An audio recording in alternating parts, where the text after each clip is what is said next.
श्री स्वामी समर्थ.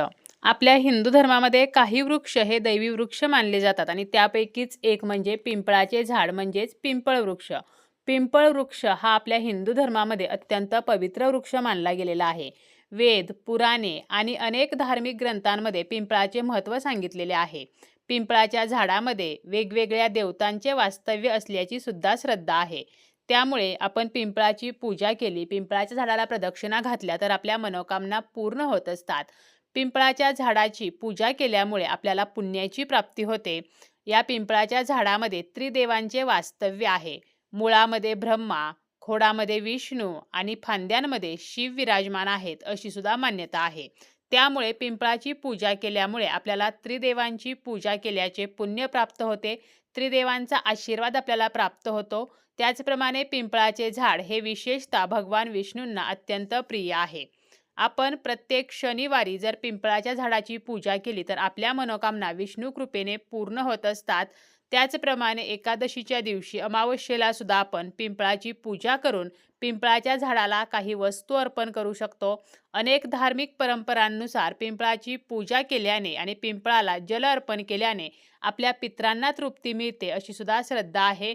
त्यामुळे आपण आपल्या पितरांना तृप्त करण्यासाठी, आपला पितृदोष असेल तर तो नष्ट होण्यासाठी, पितरांचे आशीर्वाद प्राप्त करण्यासाठी सुद्धा पिंपळ वृक्षाची पूजा करू शकतो. त्याचप्रमाणे शनिदेवांची कृपा प्राप्त करण्यासाठी सुद्धा पिंपळ वृक्ष हा अत्यंत खास मानलेला आहे. शनिदेवांची कृपा आपल्याला यामुळे प्राप्त होत असते. ज्यांना शनीची 7.5 आहे तर त्यांनी आवर्जून 11 शनिवारी पिंपळाच्या झाडाची पूजा ही करायची आहे. यामुळे शनिदेव प्रसन्न होतात अशी सुद्धा श्रद्धा आहे. त्याचप्रमाणे पिंपळाच्या झाडाची नियमित पूजा केल्यामुळे लक्ष्मीची सुद्धा आपल्याला कृपा प्राप्त होते. माता लक्ष्मीच्या आशीर्वादाने आपल्या घरामध्ये सुख, समृद्धी आणि धनधान्यामध्ये वाढ होत असते. पिंपळाच्या झाडावर शनीची छाया असते, त्यामुळे शनिदोष दूर होतो. आणि शनिदोष का दूर होतो तर यामागे एक कथा सुद्धा सांगितली जाते. ती अशी आहे की महर्षी दधीची यांनी जगाच्या हितासाठी आपल्या देहाचा त्याग केला आणि देवराज इंद्रांना अस्थी दान केल्या. मग विश्वकर्माने दधीचीच्या हाडापासून वज्र नावाचे शस्त्र बनवले, जे खूप शक्तिशाली होते. महर्षी दधीची यांच्या पत्नीला जेव्हा हे कळले तेव्हा तिला खूप वाईट वाटले आणि त्या सती जाण्यास निघाल्या. देवांनी त्यांना खूप थांबवण्याचा प्रयत्न केला, परंतु त्यांनी ऐकले नाही. महर्षी दधीची पत्नी त्यावेळेला गर्भवती होती. तिने तिच्या गर्भातून मुलाला बाहेर काढले आणि पिंपळाच्या झाडाखाली ठेवले आणि यानंतर ती सती गेली. ते मूल पिंपळाच्या झाडाखाली वाढले आणि हे मूल म्हणजेच पिप्लाद ऋषी. पिप्लाद ऋषींनी पिंपळाच्या झाडाखाली कठोर तपश्चर्या केली. पिंपळाला पिप्लाद ऋषीच्या प्रभावाने आशीर्वाद मिळाला की जो कोणी या देववृक्षाची सेवा आणि पूजा करेल तर त्यांना चांगले फळ मिळेल आणि शनिदोषापासून मुक्ती मिळेल. कारण जेव्हा पिप्लाद ऋषींना कळले की त्यांचे वडील हे शनिदशेमुळे मरण पावले, तेव्हा त्यांनी ब्रह्मदेवांच्या आशीर्वादाने ब्रह्मदंड प्राप्त केला आणि शनिदेवांना शिक्षा दिली.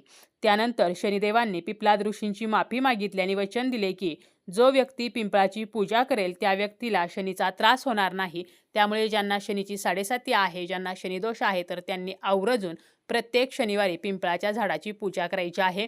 11 शनिवारी आपल्याला पिंपळाच्या झाडाला एक वस्तू सुद्धा अर्पण करायची आहे. आपल्या जीवनामध्ये आर्थिक समस्या असतात, पैशासंबंधीच्या अडचणी असतात, घरामध्ये पैसा येत नाही किंवा पैसा आला तरी तो खर्च होतो, कर्ज काही केल्या फिटत नसेल तरी सुद्धा आपण 11 शनिवारी पिंपळाची पूजा जी आहे तर ती करू शकतो. त्याचप्रमाणे आपल्याला पितृदोष असेल, शनिदोष असेल तरी सुद्धा आपण आपल्या पितरांचे आशीर्वाद प्राप्त करण्यासाठी, शनिदेवांची कृपा मिळवण्यासाठी आणि शनिदोष नष्ट करण्यासाठी पिंपळाची पूजा करायची आहे. प्रत्येक शनिवारी तिन्ही सांजेला म्हणजे सायंकाळच्या वेळेला आपल्याला ही पूजा करायची आहे.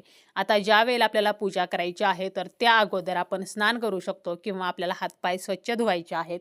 त्यानंतर आपल्याला एक कणकेचा चौमुखी दिवा बनवायचा आहे. कणकेचा दिवा बनवणे शक्य नसेल तर आपण धातूचा दिवा सुद्धा वापरू शकतो. या दिव्यामध्ये आपल्याला तिळाचं तेल वापरायचं आहे. तिळाचं तेल नसेल तर आपण रेग्युलर तेल वापरून त्यामध्ये थोडेसे काळे तीळ टाकले तरी सुद्धा चालतील. यानंतर आपल्याला थोडेसे जल सुद्धा एका तांब्यामध्ये घ्यायचे आहे आणि हळदी कुंकू वगैरे इतर पूजेचं साहित्य घेऊन पिंपळाच्या झाडाजवळ जायचं आहे. त्या ठिकाणी गेल्यानंतर सर्वप्रथम आपल्याला दिवा प्रज्वलित करायचा आहे. थोड्याशा फुलांच्या पाकळ्या किंवा थोड्याशा अक्षता ठेवायच्या, त्यावरती दिवा ठेवायचा, तो प्रज्वलित करायचा. दिव्याला आपल्याला हळदी कुंकू, अक्षता, फुल अर्पण करून दिव्याची पूजा करायची आहे. यानंतर आपल्याला तांब्याभर पाणी हे पिंपळाच्या झाडाला अर्पण करायचं आहे. पिंपळाच्या झाडाला हळदी, कुंकू, अक्षता, फूल आपल्याला अर्पण करायचं आहे. त्याचप्रमाणे आपल्याला पिंपळाच्या झाडाला काळे तीळ किंवा काळे उडीद जे आहेत तर ते सुद्धा अर्पण करायचे आहेत. पिंपळाच्या झाडाखाली जेव्हा आपण दिवा लावतो तर त्यावेळेला शनीशी संबंधित जे त्रास आहेत तर ते दूर होत असतात. त्याचप्रमाणे पिंपळाच्या झाडाला आपण काळे उडीद आणि काळे तीळ जेव्हा अर्पण करतो तर त्यावेळेला सुद्धा आपला पितृदोष नष्ट होतो. आपल्या आर्थिक समस्या असतील तर त्या नष्ट होतात. शनीची 7.5 असेल तर त्यातून सुद्धा आपल्याला मुक्तता मिळत असते. त्यामुळे आवर्जून आपल्याला काळे तीळ आणि काळे उडीद जे आहेत तर ते अर्पण करायचे आहेत. यानंतर आपल्याला पिंपळाच्या झाडाला 11 प्रदक्षिणा घालायच्या आहेत. 11 प्रदक्षिणा घालणे शक्य नसेल तर किमान 5 किंवा 7 प्रदक्षिणा तरी घालायच्या आहेत आणि शक्य असेल तर 108 प्रदक्षिणा सुद्धा आपण घालू शकतो. पिंपळाच्या झाडाला प्रदक्षिणा घातल्यामुळे सुद्धा आपल्या मनोकामना, आपल्या ज्या इच्छा आहेत तर त्या पूर्ण होत असतात. विष्णुदेवांचा, माता लक्ष्मीचा आशीर्वाद आपल्याला मिळत असतो आणि आपले पितर जे आहेत तर ते सुद्धा संतुष्ट होत असतात. प्रदक्षिणा घालताना ओम नमो भगवते वासुदेवाय तर हा मंत्र आपल्याला म्हणायचा आहे. प्रदक्षिणा घालून झाल्यानंतर आपल्याला थोडा वेळ त्या झाडाखाली बसायचं आहे आणि यानंतर विष्णूंचं, माता लक्ष्मीचं स्मरण करायचं आहे. आपला हात हा त्या खोडाला लावायचा आहे आणि आपल्या जीवनातील ज्या समस्या आहेत तर त्या नष्ट व्हाव्यात म्हणून आपल्याला प्रार्थना करायची आहे.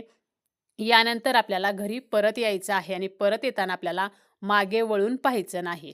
आता ही पूजा आपल्याला प्रत्येक शनिवारी करायची आहे. एखाद्या शनिवारी काही अडचण आली तर तो शनिवार आपल्याला स्किप करायचा आहे. तर असे जर आपण 11 शनिवारी पिंपळाच्या झाडाला काळे उडीद किंवा काळे तीळ जर अर्पण केले, अगोदर पूजा करायची आणि यानंतर आपल्याला काळे तीळ किंवा काळे उडीद अर्पण करायचे आहेत. तर यामुळे पितृदोष असेल, शनिदोष असेल तर तो नष्ट होतो. पैशासंबंधीच्या अडचणी असतील तर त्यासुद्धा कमी होतात. आपल्या घरामध्ये जर सततचे वादविवाद होत असतील, कलह होत असतील तर आपल्याला काय करायचं आहे, जेव्हा आपण पिंपळाची पूजा करण्यासाठी जाणार आहोत त्यावेळेला आपल्याला 7 प्रकारची धान्य घ्यायची आहेत. मग ज्यामध्ये आपण गहू घेऊ शकतो, बाजरी, ज्वारी, हरभरा, मका.